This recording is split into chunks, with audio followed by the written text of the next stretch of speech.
Hi all, welcome to iPlus Training Solutions. എൻ്റെ പേര് ആര്യ.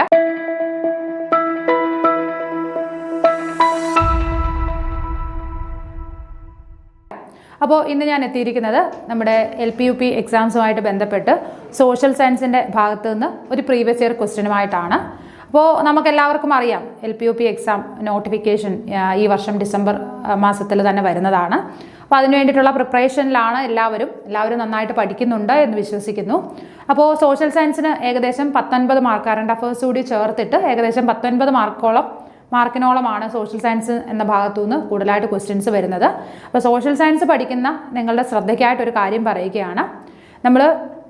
നമ്മുടെ മാർക്കറ്റിൽ അവൈലബിൾ ആയിട്ടുള്ള ഒരുപാട് ഗൈഡുകൾ അല്ലെങ്കിൽ ടെക്സ്റ്റ് ബുക്കുകളൊക്കെ വാങ്ങിച്ചു വെച്ച് പഠിക്കണ്ട എന്നല്ല, അത് വേണം. അതോടൊപ്പം തന്നെ നിങ്ങൾ എന്ത് ചെയ്യുക, SCERT ടെക്സ്റ്റ് ബുക്ക് ഇപ്പോൾ നിലവിൽ ടെക്സ്റ്റ് ബുക്ക് മാറിയിട്ടുണ്ട് നമുക്ക്, അല്ലേ? പഴയ ടെക്സ്റ്റ് ബുക്കും ഉണ്ട്, പുതിയ ടെക്സ്റ്റ് ബുക്കും ഉണ്ട്.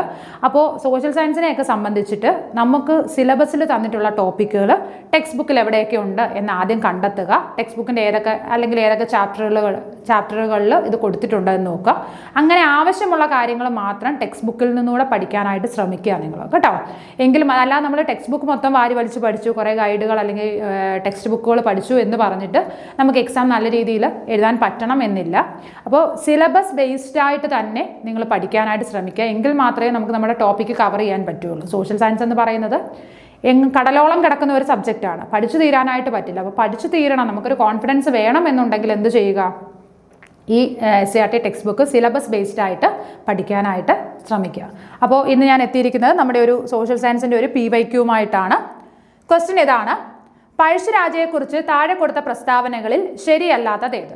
അപ്പോൾ ഇത് കണ്ടപ്പോൾ ഒരു കാര്യം കൂടെ ഓർത്തത് പറയുകയാണ്. നമ്മൾ നേരത്തെ എങ്ങനെയാണ് നമുക്ക് ക്വസ്റ്റ്യൻസ് വരുന്നത്, ക്വസ്റ്റ്യൻ ജസ്റ്റ് എന്താ പറയുന്നത്, ഒരു ക്വസ്റ്റ്യൻ അതിൻ്റെ ആൻസർ ഏതാണെന്ന് നമ്മൾ ഐഡൻറ്റിഫൈ ചെയ്താൽ മതിയായിരുന്നു. പക്ഷേ ഇപ്പോൾ വന്നിട്ട് നമ്മുടെ എക്സാമിൻ്റെ ആ ഒരു പാറ്റേൺ തന്നെ മാറിയിട്ടുണ്ട്, ഇല്ലേ?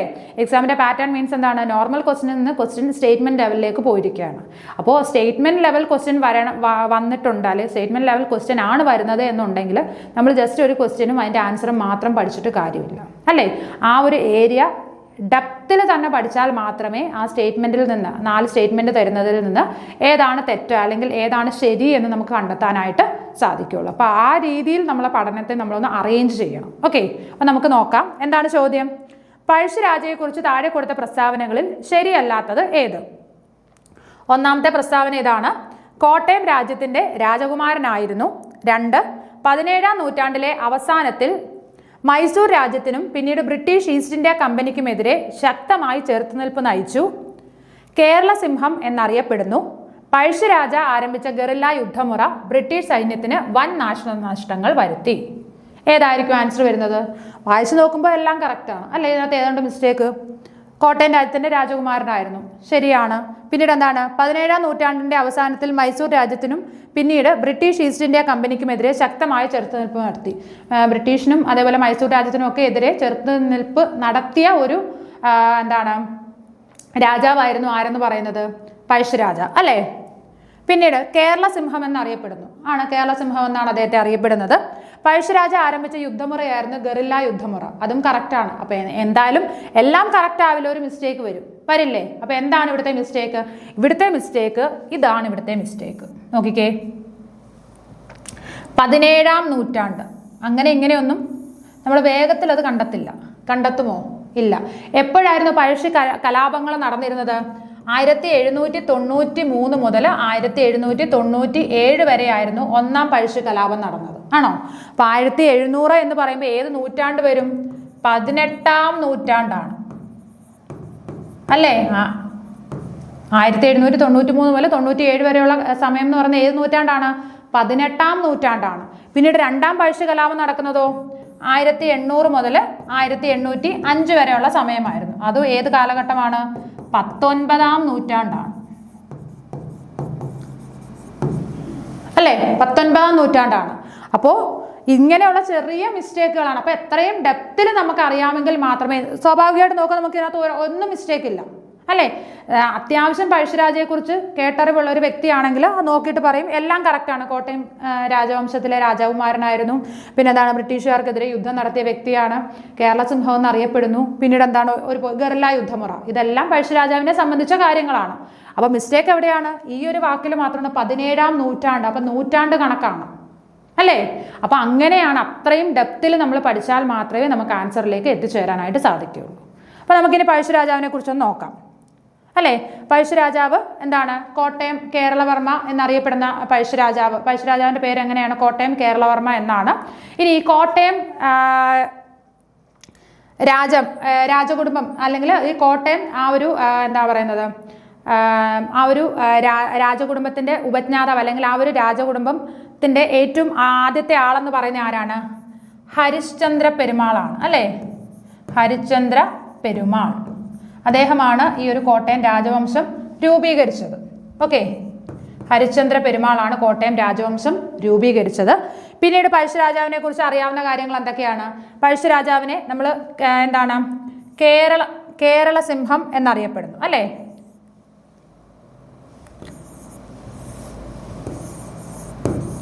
കേരള സിംഹം എന്നാണ് പഴശ്ശിരാജാവിനെ അറിയപ്പെടുന്നത്. ആരാണ് പഴശ്ശിരാജാവിനെ കേരള സിംഹം എന്ന് വിളിച്ചത്? സർദാർ KM പണിക്കർ അല്ലേ? സർദാർ KM പണിക്കരാണ് പഴശ്ശിരാജാവിനെ എന്ത് വിളിച്ചത്? കേരള സിംഹം എന്ന് വിളിച്ചത്. അദ്ദേഹത്തിന്റെ ചരിത്ര നോവലിന്റെ പേരെന്താണ്? കേരള സിംഹം എന്നായിരുന്നു. അങ്ങനെയാണ് പഴശ്ശിരാജാവിന് എന്ത് പേര് കിട്ടിയത്? കേരള സിംഹം എന്ന പേര് ലഭിച്ചത്. ഓക്കെ, സർദാർ KM പണിക്കരാണ് പഴശ്ശിരാജാവിനെ കേരള സിംഹം എന്ന് വിളിച്ചത്. ഇനി പഴശ്ശിരാജാവുമായിട്ട് ബന്ധപ്പെട്ട മല ഏതാണ്? പുരളിമല. ഏതാണ്? പുരളിമല. പഴശ്ശിരാജാവുമായിട്ട് ബന്ധപ്പെട്ട മല പുരളിമല. അതുകൊണ്ട് തന്നെ പഴശ്ശിരാജാവിനെ അറിയപ്പെടുന്ന പേരെന്താണ്? പുരളി ചെമ്മാൻ അല്ലേ? പുരളി ചെമ്മാൻ എന്ന അപരനാമത്തിൽ അറിയപ്പെടുന്നത് ആരാണ്? പഴശ്ശിരാജാവാണ്. എന്തുകൊണ്ടാണ് പുരളി ചെമ്മാൻ എന്നറിയപ്പെടുന്നത്? പുരളിമലയായിരുന്നു അദ്ദേഹത്തിന്റെ കേന്ദ്രം, അല്ലെങ്കിൽ പഴശ്ശിരാജാവിന്റെ കേന്ദ്രം എന്നറിയപ്പെടുന്ന മലയാണ് ഏത്? പുരളിമല. ഇനി പുരളിമല ഏത് താലൂക്കിലാണ് സ്ഥിതി ചെയ്യുന്നത്? തലശ്ശേരി താലൂക്കിൽ. ഓക്കെ, പുരളിമല ഏത് താലൂക്കിലാണ്? തലശ്ശേരി താലൂക്കിലാണ് പുരളിമല സ്ഥിതി ചെയ്യുന്നത്. ഓക്കെ, ഇനി തലശ്ശേരി താലൂക്ക് പുരളിമല. ഇനി ബ്രിട്ടീഷുകാരുടെ ചരിത്രരേഖകളിൽ എന്താണ്? പഴശ്ശിരാജാവിനെ 2 പേരുകൾ വിളിക്കുമായിരുന്നു. എന്താണ്? പൈച്ചി രാജ, കൊട്ടിയോട്ടു രാജ.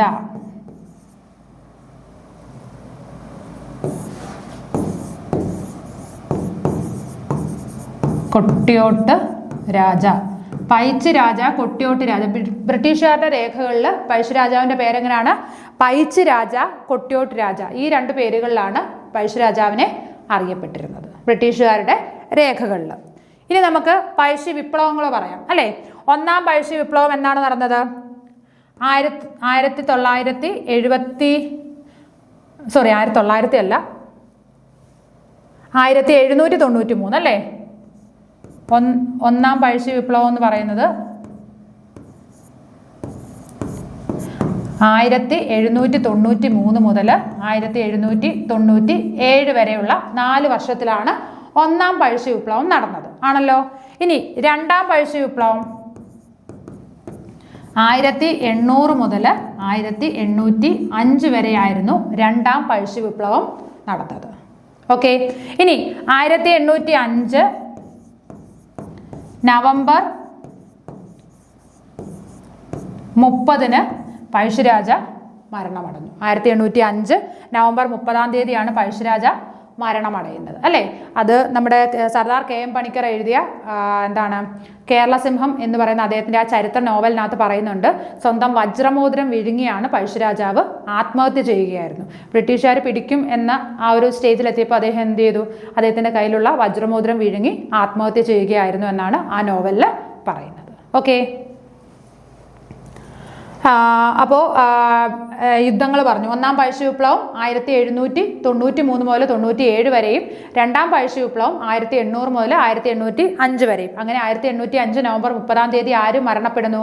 പഴശ്ശിരാജാവ് മരണപ്പെടുന്നു. ഓക്കെ, ഇനി നമുക്ക് പറയാനുള്ളത് പഴശ്ശി വിപ്ലവ സമയത്തെ തലശ്ശേരി സബ് കളക്ടറുടെ പേരെന്താണ്? തോമസ് ഹാർവേ ബാബർ അല്ലേ? Thomas Harvey Babur Thalassery sub collector ആയിരുന്നു. ബേബർ ആണ് തലശ്ശേരി സബ് കളക്ടർ. എന്നാൽ പഴശ്ശി വിപ്ലവം അടിച്ചമർത്തിയ സൈന്യാധിപന്റെ പേരെന്താണ്? Colonel Arthur Wellesley. Colonel Arthur Wellesley. ഈ രണ്ട് പേരുകളും വളരെ ഇമ്പോർട്ടൻ്റ് ആണ്, ഓർത്തിരിക്കണം കേട്ടോ. പഴശ്ശി വിപ്ലവ സമയത്തെ തലശ്ശേരി സബ് കളക്ടർ ആരായിരുന്നു? തോമസ് ഹാർവേ ബേബർ ആണ്. അതേപോലെ തന്നെ പഴശ്ശി വിപ്ലവം അടിച്ചമർത്തിയ ബ്രിട്ടീഷ് സൈന്യാധിപൻ ആരാണ്? കേണൽ ആർതർ വെല്ലസ്ലി ആണ്. ഓക്കെ. പിന്നീട് ഈ തോമസ് ഹാർവേ ബേബർ പഴശ്ശി വിപ്ലവം അടിച്ചമർത്താൻ വേണ്ടിയിട്ട് അന്ന് ഒരു കോൽക്കാർ എന്ന് പറയുന്ന 1200 പേരടങ്ങിയ ഒരു പോലീസ് സംഘത്തെ നിയമിച്ചിരുന്നു. 1200 പേരടങ്ങിയ ഒരു പോലീസ് സംഘം. ആ സംഘത്തിന് നൽകിയ പേരാണ് കോൽക്കാർ. ഓക്കെ, കോൽക്കാർ എന്നായിരുന്നു അവരുടെ പേര്. 1200 പേരടങ്ങിയ ഒരു പോലീസ് സംഘം. എന്താണ്? പഴശ്ശി വിപ്ലവത്തെ അല്ലെങ്കിൽ പഴശ്ശി രാജാവിനെ പിടിക്കാൻ വേണ്ടിയിട്ട്, പഴശ്ശിയോട് യുദ്ധം ചെയ്യാൻ വേണ്ടി മാത്രം ഒരു പോലീസ് സംഘത്തെ രൂപീകരിക്കുകയും അതിൻ്റെ പേരെന്താണ്? കോൽക്കാർ എന്നായിരുന്നു പോലീസ് സംഘത്തിൻ്റെ പേര്. ഇനി നമുക്ക് പഴശ്ശി രാജാവിനെ കുറിച്ച് ഒരു സിനിമ ഇറങ്ങിയിട്ടുണ്ട് അല്ലേ? കേരളവർമ്മ പഴശ്ശിരാജ. ആ സിനിമയുടെ സംവിധായകൻ ആരാണ്? കേരളവർമ്മ പഴശ്ശിരാജ. ആ സിനിമയുടെ സംവിധായകൻ ആരാണ്? ഹരിഹരൻ അല്ലേ? സംവിധായകൻ ഹരിഹരനാണ്. അതേപോലെ തന്നെ ആ സിനിമയുടെ തിരക്കഥാകൃത്ത് ആരാണ്? MT വാസുദേവൻ നായർ. തിരക്കഥ ആരാണ്? MT ആണ് അല്ലേ? MT വാസുദേവൻ നായരാണ്. അതേപോലെ തന്നെ പഴശ്ശി രാജാവിനെ കുറിച്ച് വീരകേരളം മഹാകാവ്യം എന്ന കൃതി എഴുതിയത് ആര്?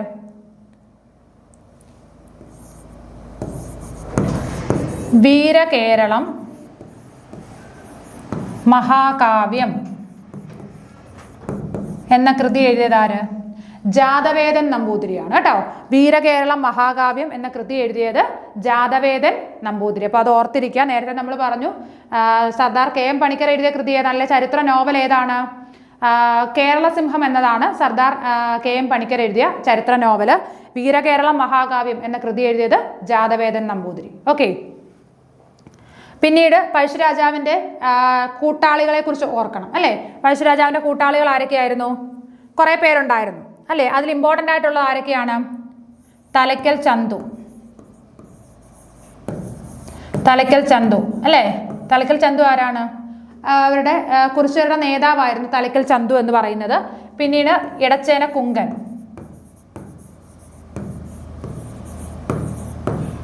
ഇടച്ചേന കുങ്കൻ. പിന്നീട് പഴശ്ശിരാജയുടെ സർവ്വ സൈന്യാധിപൻ ആരായിരുന്നു? കൈതേരി അമ്പു അല്ലേ? കൈതേരി അമ്പു സർവ്വ സൈന്യാധിപനായിരുന്നു.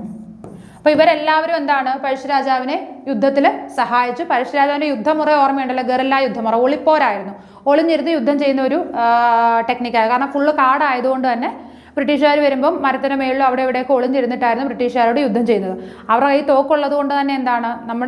പഴശ്ശി രാജാവിൻ്റെ കയ്യിൽ പണ്ടത്തെ ആയുധങ്ങൾ മാത്രമേ ഉള്ളൂ. അപ്പോൾ തോക്കിന് മുന്നിൽ പിടിച്ചു വയ്ക്കാനായിട്ട് ഒളിപ്പോരായിരുന്നു അദ്ദേഹം കണ്ടെത്തിയ ആ ഒരു യുദ്ധമുറ എന്ന് പറയുന്നത്. ഓക്കെ. അപ്പോൾ പ്രധാനപ്പെട്ട ആൾക്കാരെന്ന് പറയുന്നത് തലയ്ക്കൽ ചന്തു, ഇടച്ചേന കുങ്കൻ, കൈതേരി അമ്പു. തലയ്ക്കൽ ചന്തു സ്മാരകം സ്ഥിതി ചെയ്യുന്നത് എവിടെയാണ്? പനമരം. അത് ഓർത്തിരിക്കുക കേട്ടോ. തലയ്ക്കൽ ചന്തു സ്മാരകം സ്ഥിതി ചെയ്യുന്നത് പനമരത്താണ് തലയ്ക്കൽ ചന്തു സ്മാരകം സ്ഥിതി ചെയ്യുന്നത്. ഇനി പഴശ്ശിരാജാവുമായിട്ട് ബന്ധപ്പെട്ട്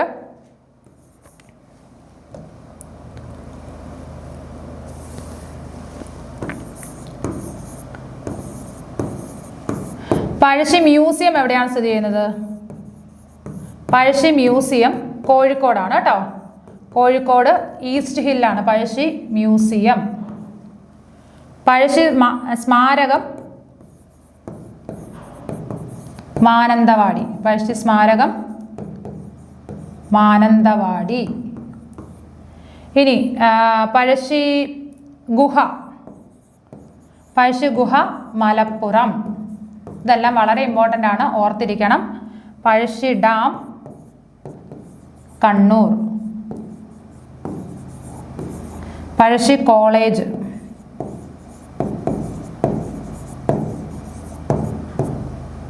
പുൽപ്പള്ളി. പിന്നീട് Pazhassi NSS college. Pazhassi NSS college എവിടെയാണ് സ്ഥിതി ചെയ്യുന്നത്? മട്ടന്നൂർ. ഓക്കെ. ഇപ്പം എന്തെല്ലാം കാര്യങ്ങൾ പറഞ്ഞു? പഴശ്ശി മ്യൂസിയം സ്ഥിതി ചെയ്യുന്നത് കോഴിക്കോടാണ്. പഴശ്ശി സ്മാരകം മാനന്തവാടി. പഴശ്ശി ഗുഹ എവിടെയാണ്? മലപ്പുറത്താണ് സ്ഥിതി ചെയ്യുന്നത്. പഴശ്ശി ഡാം ആണെങ്കിൽ കണ്ണൂർ. പഴശ്ശി കോളേജ് പുൽപ്പള്ളിയിലും പഴശ്ശി NSS കോളേജ് എവിടെയാണ് സ്ഥിതി ചെയ്യുന്നത്? മട്ടന്നൂരുമാണ് സ്ഥിതി ചെയ്യുന്നത്. ഓക്കെ, അപ്പോൾ പഴശ്ശി രാജാവുമായിട്ട് ബന്ധപ്പെട്ട് അതേപോലെ തന്നെ ഇതിൻ്റെ കൂട്ടത്തിൽ തന്നെ പഠിക്കുക എന്താണ്, തലക്കൽ ചന്തു സ്മാരകം എവിടെയാണ്? പനമരത്താണ്. ഓക്കെ, അപ്പോൾ 1805 എന്താണ് 1805 നവംബർ 30 എന്ത് സംഭവിക്കുന്നു?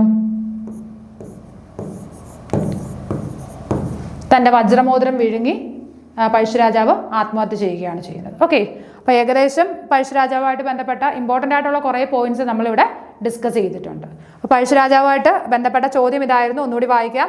പഴശ്ശി രാജയെക്കുറിച്ച് താഴെ കൊടുത്തിരിക്കുന്ന പ്രസ്താവനകൾ ശരിയല്ലാത്തത്. അത് ശരിയല്ലാത്ത പ്രസ്താവന ഏതാണ്? ഓപ്ഷൻ ബി ആണ് ശരിയായിട്ടുള്ള ഉത്തരമായിട്ട് വരുന്നത്.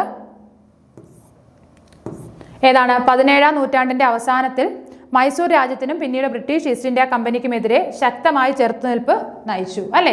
അപ്പോൾ ഏതാണ്? 17-ാം നൂറ്റാണ്ടല്ല, ഏത് നൂറ്റാണ്ടാണ് വരുന്നത്? 18-ാം നൂറ്റാണ്ടിലും 19-ാം നൂറ്റാണ്ടിലുമാണ് എന്താണ് പഴശ്ശിരാജ ബ്രിട്ടീഷുകാരുമായിട്ട് യുദ്ധത്തിന് പുറപ്പെടുന്നത്. ഓക്കെ, അപ്പോൾ ഇതാണ് ശരിയായിട്ടുള്ള ഉത്തരം എന്ന് പറയുന്നത്. ഓക്കെ, അപ്പോൾ ഇത്രയും കാര്യങ്ങൾ ക്ലിയർ ആയി എന്ന് വിശ്വസിക്കുന്നു. അപ്പോൾ ഞാൻ നേരത്തെ പറഞ്ഞ പോലെ നിങ്ങൾ ഓർക്കുക, SCERT ടെക്സ്റ്റിന് അതിൻ്റേതായ ഇമ്പോർട്ടൻസ് ഉണ്ട്. അത് പഴയ സിലബസ് ആണെങ്കിലും പുതിയ സിലബസ് ആണെങ്കിലും നിങ്ങൾ നമ്മുടെ എക്സാമിൻ്റെ സിലബസ് എടുത്ത് വെച്ചിട്ട് അതിനനുസരിച്ചിട്ട് SCERT ടെക്സ്റ്റ് ബുക്ക് നന്നായിട്ട് പഠിക്കുക. ഓരോ പോയിന്റ് ബൈ പോയിന്റ് ആയിട്ട് പഠിക്കുക.